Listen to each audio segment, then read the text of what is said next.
नमस्कार दोस्तों, आपका बहुत बहुत स्वागत है आपके अपने यूट्यूब चैनल में। तो ये आपका उत्तराखंड टेट 2024 के लिए आपका मॉक टेस्ट नंबर 4 है, जिसमें हम देखेंगे आपके 30 महत्वपूर्ण प्रश्न बाल विकास एवं शिक्षण शास्त्र से। तो चलिए पहला प्रश्न देखते हैं अब हम। शारीरिक विकास के संदर्भ में बच्चे डैश पहले प्राप्त करते हैं, फिर डैश के कौशल सीखते हैं। आपसे पूछा गया है कि शारीरिक विकास के संदर्भ में बताना है आपको कि बच्चे सबसे पहले बच्चों का क्या विकास होता है। ठीक है, तो स्थिर गति कौशल या फिर सूक्ष्म कण का उपयोग। ठीक है, यहाँ पे हो जाएगा स्थूल गति कौशल हो जाएगा, सॉरी यहाँ पे मिस्टेक हो रखी है, ये हो जाएगा यहाँ पे स्थूल स्थूल गति कौशल, फिर सूक्ष्म मांसपेशियों या फिर सूक्ष्म कण का उपयोग। ठीक है, कि सबसे पहले बच्चा जो है उसका पहला जो होगा वो स्थूल यानी छोटी जो उसकी मांसपेशियां उस पर कंट्रोल होगा, फिर वो क्या है सूक्ष्म मांसपेशियों पे जाएगा।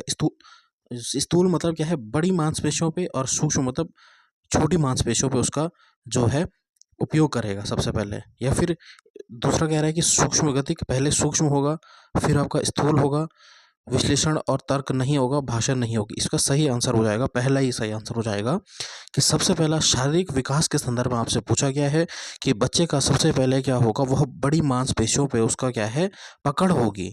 ठीक है, जैसा आपने देखा होगा अगर बच्चे जो है सबसे पहले वो क्या है चलना सीखता है, तो चलने की जो मसल्स होती है वह क्या होती है उसकी जो होती है वह कौन सी स्थूल गति कौशल में आता है उसका। ठीक है, यानी लार्ज मसल्स आती है। और सूक्ष्म जो होती है, सूक्ष्म यानी छोटी, जब बच्चा क्या है लिखना शुरू कर देता है तो ये आपकी जो उसके उंगलियों में जो उसकी रहती है वह रहती है सूक्ष्म मांसपेशियों का उपयोग, या फिर सूक्ष्म कण का उपयोग भी इसे कह सकते हैं। तो यहाँ पे हो जाएगा बच्चा सबसे पहले स्थूल गतिविधि सीखता है, यानी बड़ी मांसपेशियों की वाली गतिविधि दिखता है शारीरिक विकास के संदर्भ में, फिर उसके बाद क्या है सूक्ष्म की तरफ बढ़ता है। ठीक है, तो पहला उत्तर आपका सही आंसर हो जाएगा, स्थूल से सूक्ष्म की ओर।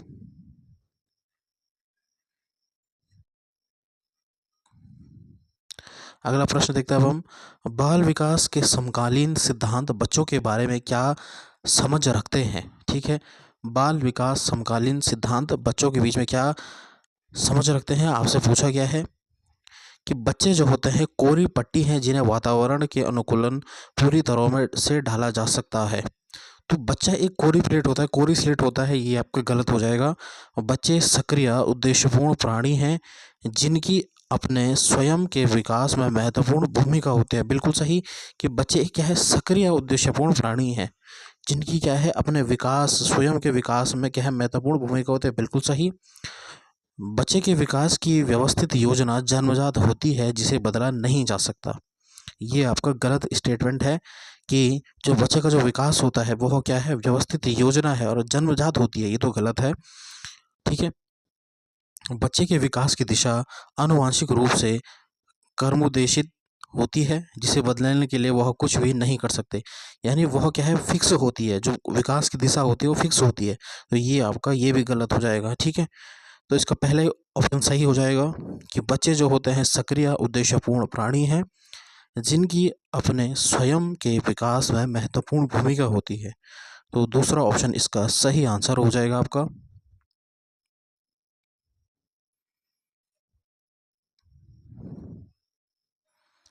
अगला आपका विकास के संदर्भ में कौन सा कथन सही है। विकास केवल पर्यावरणीय कारकों पर निर्भर करता है। मैंने आपको बोला जहाँ पे भी केवल आ जाएगा ये आपका गलत हो जाता है। विकास केवल आनुवांशिक कारकों पर निर्भर करता है, यहाँ पे भी आ गया कि केवल आनुवांशिक कार्यों पर निर्भर करता है, ये भी गलत हो जाएगा। विकास कम समय के लिए होने वाला अस्थायी परिवर्तन है, या फिर विकास समग्र एवं व्यवस्थित रूप से निरंतर होता है, यानी कंटिन्यूस चलता रहता है, आपका विकास रुकता नहीं है। तो इसका कौन सा हो जाएगा, चौथा ऑप्शन है आपका सही हो जाएगा कि विकास एक समग्र एवं व्यवस्थित रूप से निरंतर होता रहता है, यानी चलता रहता है निरंतर। अगला है आपका यहाँ पे जो है फोर्थ आपका है कि प्रतीकों के निर्माण एवं उपयोग करने की क्षमता डैश की एक प्रमुख उपलब्धि है। प्रतीकों का निर्माण कर रहा है बच्चा और उपयोग करने की क्षमता उनकी संवेदी पेशीय अवस्था है, पूर्व संक्रियात्मक अवस्था है, मूर्त संक्रियात्मक अवस्था है, या फिर अमूर्त संक्रियात्मक अवस्था है। प्रतीकों यानी चिन्ह, बच्चा चिन्ह को पहचान रहा है, उनको उपयोग कर रहा है, ठीक है। तो ये कौन सी अवस्था होती है? ये होती है आपकी जीन पियाजे की थ्योरी से आपका प्रश्न है, तो ये होती है आपकी पूर्व संक्रियात्मक अवस्था। तो दूसरा ऑप्शन इसका सही आंसर हो जाएगा, जिसमें बच्चा जो है वह क्या है, प्रतीक एवं चिन्हों का निर्माण करता है तथा उसको उपयोग करने की क्षमता भी विकसित हो जाती है।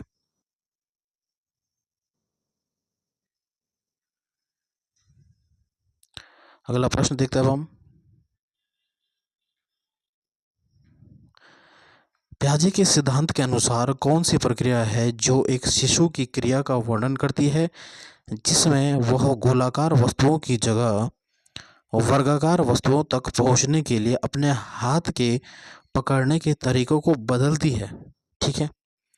कि जिसमें वह गोलाकार वस्तुओं की जगह वर्गाकार वस्तुओं को पकड़ने के लिए अपने हाथ की जो दिशा बदलती है, उसे हम क्या बोलते हैं? समंजन बोलते हैं, अनुबंधन बोलते हैं, अंतः विषयकता बोलते हैं, या फिर स्कीमा बोलते हैं। तो स्कीमा नहीं होगा, अंतः विषय भी नहीं होगा, अनुबंधन भी नहीं होगा, इससे हम क्या बोलेंगे? समंजन बोलेंगे, ठीक है। यानी जिस परिस्थिति में है उसे क्या है, एक नई उसमें डालना है। यानी बच्ची जो है पहले वो गोलाकार वस्तु पकड़ती थी, फिर उसे क्या है, वर्गकार वस्तु पकड़ने के लिए अपने हाथ के तरीके को चेंज करना पड़ा, अपनी प्रोसेस को, तो उससे हम बोलेंगे समंजन, उसे हम कहते हैं आपका। अगला प्रश्न देखते हैं अब हम।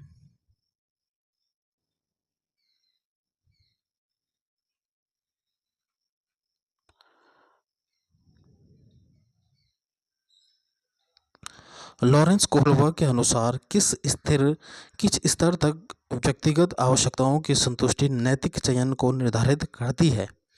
लॉरेंस कोहलबर्ग से प्रश्न है कि किस स्तर पर व्यक्तिगत आवश्यकताएं की संतुष्टि नैतिक चयन को निर्धारित करती हैं? यांत्रिक सापेक्षिक अभिमुखता, दंड तथा आज्ञा पालन, सार्वभौमिक नैतिक सिद्धांत, अच्छा लड़का अच्छा लड़की अभिविन्यास, या फिर अभिमुखता वो इसे बोलते हैं। इसका सही हो जाएगा यांत्रिक सापेक्षिक अभिमुखता बोलते हैं, जहाँ पे क्या होता है, व्यक्तिगत आवश्यकताओं को संतुष्टि करने की बात की जाती है, ठीक है। अगला प्रश्न देखते हैं अब हम। ये आपका लेव वाइगोस्की से प्रश्न है। लेव वाइगोस्की ने प्रतिपादित किया कि बच्चे के अधिगम को सुसाधित करने के लिए उन्हें नकारात्मक प्रतिपुष्टि देनी चाहिए। बिल्कुल गलत हो जाएगा। पुरस्कार दंड देना गलत होता है। पाड़ देना बिल्कुल सही, मैंने आपको बताया था, जो आपको मॉक टेस्ट 3 था उसमें बताया था आपको कि पाड़ क्या होता है, एक टेम्परेरी मदद होती है जो हम बच्चे की करते हैं। सकारात्मक पुनर्बलन भी नहीं कहा था, तो इसका सही आंसर हो जाएगा तीसरा। हमें बच्चे को क्या है, पाड़ उपलब्ध करानी है, एक मदद उपलब्ध करानी है, ताकि वह एक स्तर क्या है, सपोज अपना यहाँ पे वो कार्य कर रहा है तो यहाँ तक पहुँच जाए, ठीक है। तो इस मदद को हम क्या बोलेंगे? पाड़ बोलेंगे।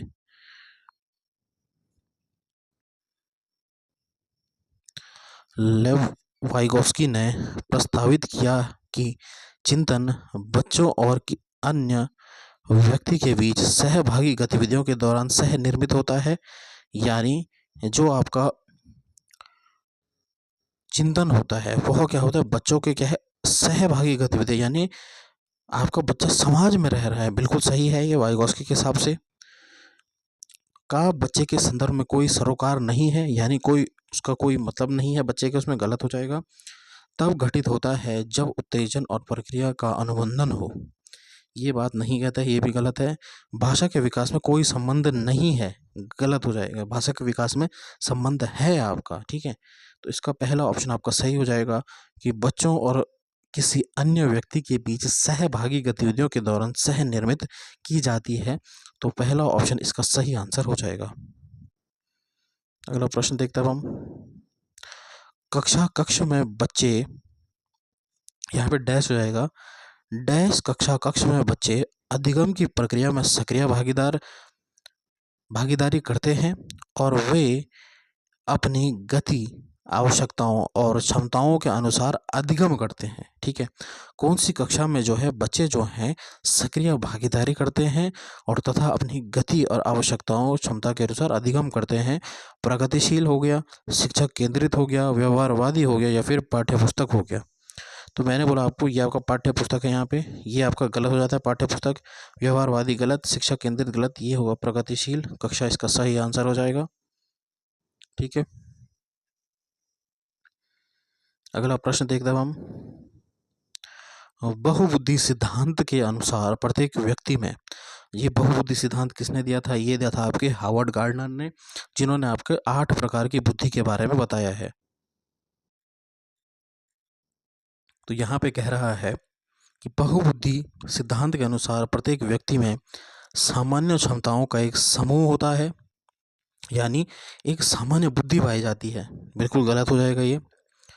एक निश्चित आईक्यू, जिसे हम बुद्धिलब्धि बोलते हैं, होती है, तो जन्म के समय निर्धारित होती है, यानी एक एक ही प्रकार की बुद्धि होती है। बिल्कुल गलत। अलग अलग मात्रा में विभिन्न संज्ञानात्मक क्षमताएं होती हैं।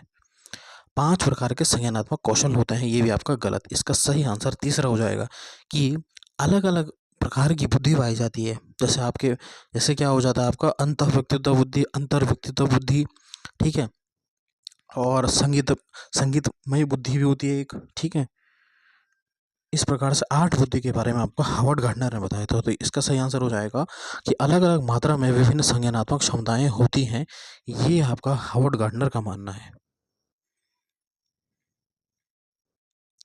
अगला प्रश्न देखते हैं हम। बालक एवं बालिकाओं की निजी भाषा संज्ञानात्मक विकास में महत्वपूर्ण भूमिका रखती है, क्योंकि यह स्वचिंतन को निर्देशित एवं नियंत्रित करती है। इस प्रत्यय के समर्थन कौन थे? ठीक है, निज भाषा या फिर निजी भाषा को आपका जो है लेव वाइगोस्की ने दिया था। ठीक है, उन्होंने कहा था कि बालक जो है कि अपने को निर्देश देने के लिए, अपना यहाँ पे क्या है, स्वचिंतन करने के लिए, ठीक है, खुद को निर्देशित करते हैं। जैसे आपने देखा होगा कि जब हम कुछ प्रॉब्लम हमारे सामने आती थी तो हम क्या है मन के अंदर कहते थे, तो उसी को वाइगोस्की ने आपको बोला निज भाषा। बहुत बार आपका आ चुका है निज भाषा का प्रश्न कि निज भाषा किसने दिया, जिससे बच्चे जो है वो क्या है खुद को निर्देशित करते हैं। तो ये आपका लेव वाइगोस्की इसका सही आंसर हो जाएगा आपका। चलिए अगला प्रश्न देखते हैं हम।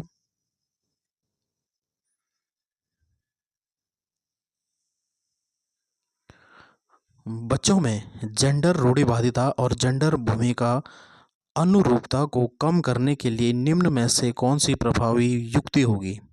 कि जेंडर रूढ़िवादिता और जेंडर भूमिका को अनुरूपता को आपको क्या है कम करना है। तो जेंडर पृथक बैठाने की व्यवस्था करेंगे, यानी आप मेल और फीमेल दोनों को अलग अलग बैठाएंगे। जेंडर विशिष्ट भूमिका पर ध्यान देंगे। जेंडर पृथक खेल समूह बनाएंगे, यानी आप क्या है कि जो आपके गर्ल्स स्टूडेंट हैं उनके लिए आप अलग जो है खेल बनाएंगे और बॉयज़ के लिए अलग बनाएंगे। जेंडर संबंधित पूर्वाग्रह पर चर्चा करेंगे। ठीक है, तो कौन सा हो जाएगा इसका सही आंसर? इसका सही आंसर हो जाएगा चौथा कि जेंडर संबंधित पूर्वाग्रहों पर आप क्या है चर्चा करेंगे। ठीक है, समूह बनाएंगे गलत, और अलग अलग भूमिका निर्वहन करेंगे बिल्कुल गलत, और अलग अलग पृथक बैठाएंगे तो गलत ही हो जाएगा। ठीक है, तो इसका चौथा ऑप्शन आपका सही आंसर हो जाएगा। अगला प्रश्न देखते हैं हम। सीखने सिखाने को हर बच्चे के लिए उपयुक्त व प्रभावशाली बनाने के लिए एक शिक्षिका को क्या करना चाहिए? कि सीखने सिखाने को हर बच्चे के लिए उपयुक्त व प्रभावशाली बनाने के लिए एक शिक्षिका को क्या करना चाहिए, आपसे पूछा गया है। बच्चों को संलग्न करने के लिए विविध गतिविधियां करानी चाहिए, यानी अलग अलग जो गतिविधि एक शिक्षक को करानी चाहिए, बिल्कुल सही है। व्यक्तिगत विभिन्नताओं को नज़रअंदाज व उपेक्षा करना चाहिए, बिल्कुल गलत हो जाएगा ये, कि जो व्यक्तिगत विभिन्नता है उनको नज़रअंदाज करना गलत हो जाएगा। मूल्यांकन के तरीकों में बेहद अन्वय होना गलत हो जाएगा ये भी। एक शमशान व मानकृत पाठ्यचर्चा का पालन करना चाहिए। मैंने आपको बोला जहाँ पे भी मानकृत आ जाएगा ये आपका गलत हो जाएगा। तो इसका सही आंसर क्या हो जाएगा? बच्चों को संलग्न करने के लिए विविध गतिविधि करानी चाहिए एक शिक्षक को। तो यानी पहला ऑप्शन ही आपका सही आंसर हो जाएगा। अगला प्रश्न देखते हैं हम। कथन एक क्या कह रहा है? कि एक सामाजिक रचनात्मक कक्षा में स्मरण पर आधारित लिखित परीक्षाएं मूल्यांकन का एकमात्र तरीका होना चाहिए। ठीक है, और अगला कह रहा है, यहाँ पे कह रहा है कि कथन और तर्क है कि एक सामाजिक रचनात्मक कक्षा में स्मरण पर आधारित, स्मरण यानी रट्टाफिकेशन, यानी रटन विद्या पे आपको बल देना है और एकमात्र भी आपका गलत होता है तो ये तो आपका गलत हो जाएगा। बच्चे रट कर स्मरण करने द्वारा सबसे प्रभावी ढंग से सीखते हैं, बिल्कुल गलत हो जाएगा ये। तो यानी इसका कथन भी गलत है और इसका तर्क भी आपका गलत हो जाएगा। अगला प्रश्न देखते हैं अब हम।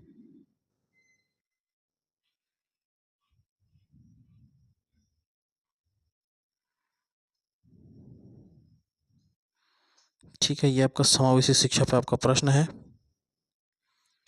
कि समावेशी शिक्षण ऐसे शैक्षणिक तंत्र को संबोधित करता है जिसमें बच्चे की शारीरिक, मानसिक, सामाजिक, संवेगात्मक, भाषाई व अन्य विशेषताओं को न देखते हुए सभी बच्चों का समायोजन किया जाता है। क्या इसे हम समावेशी शिक्षण कहते हैं, जहाँ पे कि बच्चे के जो शारीरिक, मानसिक, सामाजिक सभी विशेषताओं को न देखते हुए एक बच्चे को सभी का क्या है समायोजन किया जाता है। बिल्कुल सही। इसमें क्या है भेदभाव नहीं होता है और सभी बच्चे एक ही कक्षा में पढ़ते हैं, तभी इसे क्या है समावेशी शिक्षा कहा गया है। तर्क कह रहा है कि समावेशन एक व्यापक दर्शन है जो केवल दिव्यांग बच्चों तक सीमित नहीं है। कि समावेशन एक व्यापक दर्शन है जो केवल, यहाँ पे अगर आपका केवल आ गया तो आपको पूरा स्टेटमेंट पढ़ना है। मैंने आपको बोला कि केवल जहाँ पे भी आ जाएगा गलत हो जाएगा, लेकिन यहाँ पे थोड़ा स्टेटमेंट उसने चेंज कर दिया कि समावेशन एक व्यापक दर्शन है, बिल्कुल सही, जो केवल दिव्यांग बच्चों तक सीमित नहीं है। नहीं है भी आपको ध्यान में रखना है।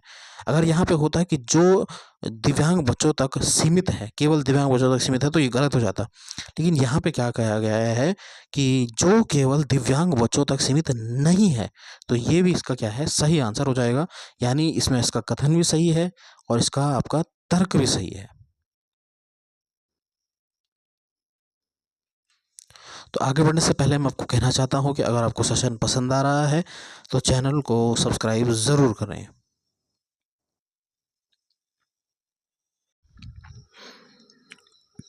चलिए अगला प्रश्न देखते हैं अब हम। अगला प्रश्न क्या कह रहा है आपका, प्राथमिक माध्यमिक कक्षाओं में शिक्षिकाओं को विविधता को किस तरह देखना चाहिए। ठीक है, विविधता को किस तरह देखना चाहिए आपसे पूछा गया है। सीखने में अवरोधक के रूप में, ये तो गलत हो जाएगा। विविधता को नज़रअंदाज करना चाहिए, नहीं। विविधता को कम करने के लिए मानकीकृत, मैंने बोला मानकीकृत पाठ्य चर्चा, गलत हो जाएगा। एक गुण के रूप में देखना चाहिए जिससे बहुरूपता को बढ़ावा दे, बिल्कुल सही। विविधता होनी चाहिए। अगर आपकी कक्षा में जो है विविधता होगी तो आपको क्या है उसे नज़रअंदाज नहीं करना है, अवरोधक के रूप में नहीं देखना है, बल्कि एक संसाधन के रूप में देखना है। तो चौथा इसका सही आंसर हो जाएगा। जिस प्रकार हम बहुभाषिकता को बढ़ावा देते हैं उसी प्रकार से आपको जो है विविधता को भी बढ़ावा देनी है आपकी कक्षा में। अगला प्रश्न देखते हैं। कार्तिक जो 5वीं कक्षा में पढ़ता है उसे अपने दोस्तों और शिक्षकों के साथ मौखिक और गैर मौखिक सामाजिक संवाद करने में निरंतर मुश्किल होती है। यह लक्षण किसका हो सकता है। कार्तिक जो है उसे क्या है अपने दोस्तों और शिक्षकों के साथ मौखिक संवाद करने में क्या है मुश्किल होती है, यानी बातचीत करने में मुश्किल होती है। वह घबराता है। क्या ये लेखन वैकल्य है, गुणज वैकल्य है, स्वलीनता है या फिर पठन वैकल्य है। तो लेखन वैकल्य क्या है, लिखने से बच्चे को दिक्कत हो रही है उसे हम लेखन वैकल्य कहते हैं। गुणज वैकल्य क्या होता है आपका, ये गुणज हो जाएगा यहाँ पे। गुणज वैकल्य यानी बच्चे को क्या है गणित में प्रॉब्लम होती है। पठन वैकल्य पढ़ने से रिलेटेड नहीं हो जाएगा, ये हो जाएगा आपका स्वलीनता। स्वलीनता यानी बच्चा जो है किसी के साथ घुलता मिलता नहीं है, यानी अपने में ही लीन रहता है। आप शॉर्ट में इसको याद रख सकते हो कि अपने में ही लीन रहता है, यानी घुलता मिलता नहीं है किसी से और ज़्यादा बातचीत नहीं करता है। इसलिए क्या है बच्चे को क्या है यह प्रॉब्लम हो रही है। इसे हम इंग्लिश में क्या बोलते हैं आपका ऑटिज़म। ये भी आपको ध्यान में रखना है क्योंकि आपका इंग्लिश पेडागोजी में भी आपका पूछा जाता है। वही जो आपका हिंदी पेडागोजी में आता है उसी प्रकार से आपका इंग्लिश पेडागोजी में भी पूछे जाते हैं प्रश्न। तो आपको ध्यान में रखना ऑटिज्म यानी स्वलीनता। अगला प्रश्न क्या कह रहा है आपका, निम्नलिखित में से कौन से शिक्षा शास्त्रीय प्रावधान एक दृष्टिबाधित विद्यार्थी की जरूरतों के अनुसार उपयुक्त समायोजन है। ठीक है, कक्षा में गैर जरूरी बाधकों को हटाना, बिल्कुल सही। गैर जरूरी बाधकों को हटाना, विभिन्न प्रकार का दृश्यक प्रस्तुतिकरण देना, यानी बच्चे को दृश्य से प्रॉब्लम है, देखने से प्रॉब्लम है, आप उसे क्या है दृश्य सामग्री दे रहे हो, गलत हो जाएगा। बहुत से विज्ञप्ति पत्रक देना जिसमें संख्यात्मक चित्र हो, बच्चा कैसे देखेगा, चित्र होंगे अगर, ये भी गलत हो जाएगा। अगला कह रहा है कि कक्षा अधिगम को परिशिष्ट करने के लिए अभिलिखित सामग्री देना, अभिलिखित सामग्री देना, ये आपका सही है। तो यानी पहला और चौथा इसका सही आंसर हो जाएगा और दूसरा और तीसरा क्या है इसका गलत हो जाएगा। ठीक है, पहला और चौथा यानी तीसरा ऑप्शन इसका सही आंसर हो जाएगा।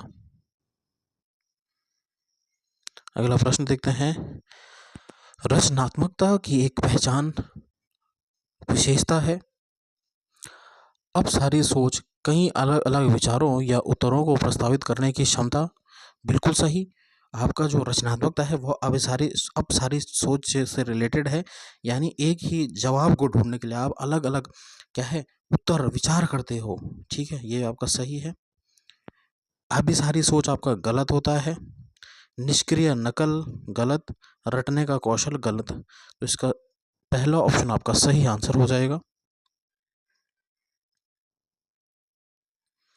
यदि शिक्षिका विद्यार्थियों की रचनात्मकता का आकलन करना चाहती है तो उसे कौन सा कार्य नहीं करना चाहिए। नहीं करना यानी कि आपको क्या है गलत ढूंढना है। परिणाम से अधिक प्रक्रिया पर ध्यान केंद्रित करना, बिल्कुल सही। आपको परिणाम पे ध्यान नहीं बल्कि प्रक्रिया पे ध्यान देना है कि किस तरह से हम बच्चे को पढ़ाएंगे, बिल्कुल सही है। विद्यार्थियों को आपस में तुलना करना आपस में गलत हो जाएगा। विद्यार्थियों को उनकी पूर्व निष्पादन से तुलना करनी चाहिए। विद्यार्थियों उनकी पूर्व निष्पादन पूछा है, बिल्कुल ये आपका सही है। स्व आकलन के अवसर देने चाहिए, खुद का आकलन करने के अवसर देने चाहिए, बिल्कुल सही। तो हमें पूछा गया है क्या नहीं करना चाहिए, तो यानी आपस में बच्चों को तुलना नहीं करनी चाहिए। तो सेकंड ऑप्शन इसका सही आंसर हो जाएगा, क्योंकि हमें क्या है गलत पूछा गया था। अगला प्रश्न है, अधिगम क्या है। अधिगम क्या है आपसे पूछा गया है। एक निष्क्रिय प्रक्रिया है, व्यक्तिगत कारकों से प्रभावित होता है, सामाजिक सांस्कृतिक संदर्भ में स्वतंत्र है, या फिर केवल जानकारी के प्रतार या प्रत्याहार और पुनर्रूपण की प्रक्रिया होती है आपकी। केवल जहाँ पे आ जाएगा गलत, ठीक है। निष्क्रिय जहाँ पे आ जाएगा गलत। और दो ऑप्शन बचते हैं आपके पास कि व्यक्तिगत कारकों से प्रभावित होता है या फिर सामाजिक संदर्भ से आपका जो है स्वतंत्र होता है, ये भी गलत हो जाएगा। ठीक है, तो एक ही बचता है आपका कि व्यक्तिगत कारकों से प्रभावित होता है, यानी दूसरा ऑप्शन इसका सही आंसर हो जाएगा। निम्न में से किस प्रकार की मान्यता रखने वाले विद्यार्थी कक्षा में अधिगम की ओर उन्मुख होने व बेहतर प्रदर्शन करेंगे। ठीक है, कौन से जो विद्यार्थी हैं वो बेहतर करेंगे। अपनी जन्मजात योग्यता को बिल्कुल भी बदला नहीं जा सकता है, गलत हो जाएगा। मेहनत से खुद के अधिगम और प्रदर्शन में बदलाव लाया जा सकता है, बिल्कुल सही। अच्छे अंक प्राप्त करना किस्मत का खेल है, अंक प्राप्त करना मैंने आपको बोला गलत होगा। मार्क्स की बात जहाँ पे भी आ जाएगी गलत हो जाएगा। जो एक बार सफल नहीं हुआ वो कभी सफल नहीं होगा, ये भी आपका गलत है। तो दूसरा ऑप्शन सही होगा आपका कि मेहनत से खुद के अधिगम व प्रदर्शन में बदलाव लाया जा सकता है। अगला देखते हैं अब हम,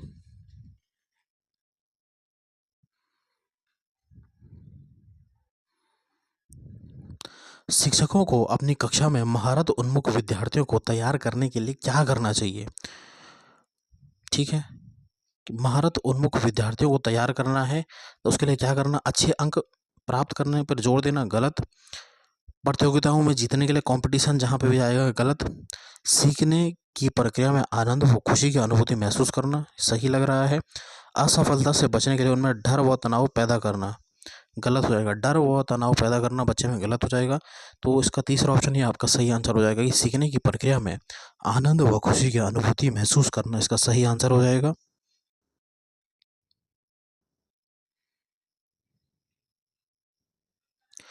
निम्नलिखित में से कौन सी प्रणाली विद्यार्थियों के अर्थपूर्ण तरीके से सीखने में मदद करेगा। ठीक है, ज्ञान को विद्यार्थियों के निजी जीवन से जोड़ना, बिल्कुल सही। आपको जो है ज्ञान को निजी जीवन से जोड़ना है, बिल्कुल सही। केवल विद्यार्थियों को अच्छे अंक प्राप्त करने, केवल और अच्छे अंक जहाँ पे आएगा, गलत। बारंबार वेधन व अभ्यास पर बल देना गलत हो जाता है।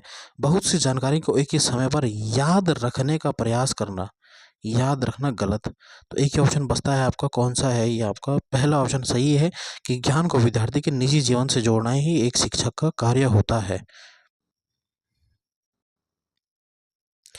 एक सामाजिक रचनावादी कक्षा में अधिगम किसको प्रोत्साहित करके किया जाता है? ठीक है, आपसे पूछा गया है सामाजिक रचनावादी कक्षा में अधिगम किसको प्रोत्साहित करके किया जाता है? अधिसंज्ञानात्मक कौशल जो है, बिल्कुल सही। स्वनियमितता, बिल्कुल सही। विवेचनात्मक सोच, बिल्कुल सही। समस्या समाधान, बिल्कुल सही। अर्थहीन वेदन व दोहराव, दोहराव यानी रिपीटिशन, मैंने आपको बोला रट्टा रिपीटिशन जहाँ पे आएगा गलत हो जाएगा। अर्थहीन वेदन गलत हो जाएगा, यानी पहला सही, दूसरा सही, तीसरा सही और चौथा सही, पांचवा आपका गलत है। ठीक है, तो इस हिसाब से जो आपका तीसरा ऑप्शन यहाँ पे सही आंसर हो जाएगा। अगला प्रश्न देखते हैं कि विद्यार्थियों में संप्रदायों की वैकल्पिक अवधारणाएं डैश क्या करती हैं? अवधारणाएं विद्यार्थी द्वारा रचित सहज सिद्धांतों को दर्शाती हैं, सजा द्वारा हतोत्साहित की जानी चाहिए, अधिगम की प्रक्रिया में अर्थहीन है, शिक्षण के दौरान शिक्षकों द्वारा नज़रअंदाज करनी चाहिए। नज़रअंदाज करना गलत हो जाता है, अर्थहीन प्रक्रिया है बिल्कुल गलत, हतोत्साहित करना बच्चे को गलत। तो एक ही ऑप्शन बचता है, विद्यार्थी द्वारा रचित सहज सिद्धांतों को दर्शाती है।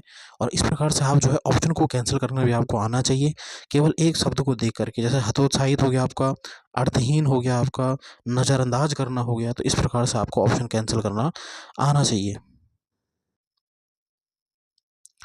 बच्चे कैसे सीखते हैं आपसे पूछा गया है। प्रयोग व अन्वेषण द्वारा, बिल्कुल प्रयोग करके, अन्वेषण करके, सुनकर व बोलकर, बिल्कुल सही।